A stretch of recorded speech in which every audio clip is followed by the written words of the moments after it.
Okay, tubes. I know I said this once. I know I said this before, but actually I think it is fixed now for good. I'm going to tell you what I did. If you remember, this has a plastic float in it. What I did was I took my torch, well, obviously with no gas in it. I heated up my torch. It's my trusty Autolite torch here, and I heated up the plastic on the float, and I held my finger right above where the pin is. Here's the old float bowl, so I'll show you on here. I held my finger, my pointer here, right around this area, and with my other hand I bent the float down till it was right at the very top height of the float. So it's working now. Actually, I just found this. Let's see if the difference are. Like, that's strange. These are both exactly the same. Hopefully you can see it in here. They're both exactly the same, but it didn't work. The new one wouldn't work with the original float. So I priced out a new carburetor for this. It's about 60 bucks. So if it fucks up again, I'm just gonna put a new carburetor on here. My parts guy said that they're just cheap Chinese carburetors, and I agree. The rest of the motor's not too bad. The carburetors suck because they're Chinese carburetors on these Tecumseh motors. So I'm gonna fire it up. I believe I got the fuel on. I'm not 100% sure. I hate fuel shutoffs, especially ones like this that make like a right-hand turn. Or sorry, this one makes a left-hand turn, but same thing. Choke.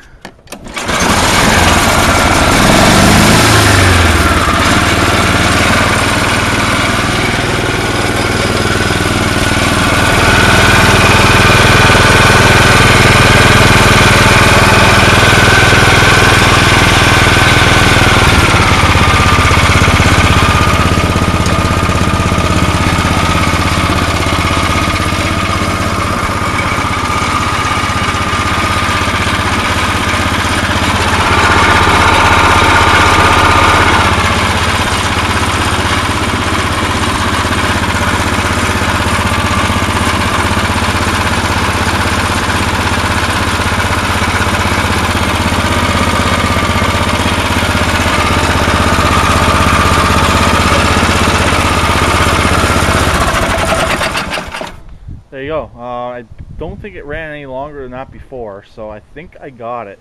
For safe measure, turn off the gas. Like I said, I think that way is gas off.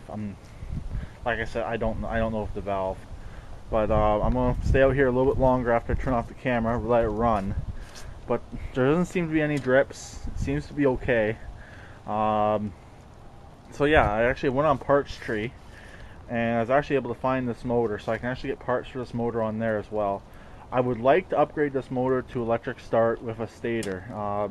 When I had the flywheel off, it does have the mounts for a stator, so I'd like to put a stator in this, but the flywheel does not have the magnets on it, obviously, because it's a non electric anything flywheel. So I'd like to do that eventually, and I'm just gonna put a 110 volt starter on this. But as you saw, it started up pretty good. There's no drips. I turned the shut off, so I don't know which way's on or off, but either way there's no drips.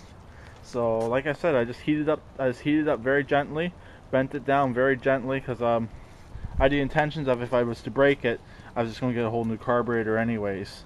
So if it was to break, I would have just replaced the carbs. So and really there was no loss. I have the money to replace the carb, but now I don't need to. Hopefully this fix will last. What I did also was, after I heated up and bent it a bit, I cooled it down with the rain barrel, and it works pretty good now. So no gas got in the oil recently. I did change the oil. Some people did suggest that, but no gas got in the oil recently. Yep, this smells like oil.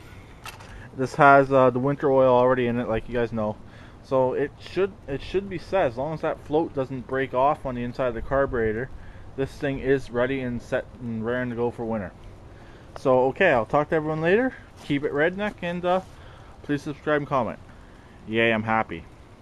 Really easy, really easy fix. Redneck fix, totally, and it worked. So yeah, bye for now.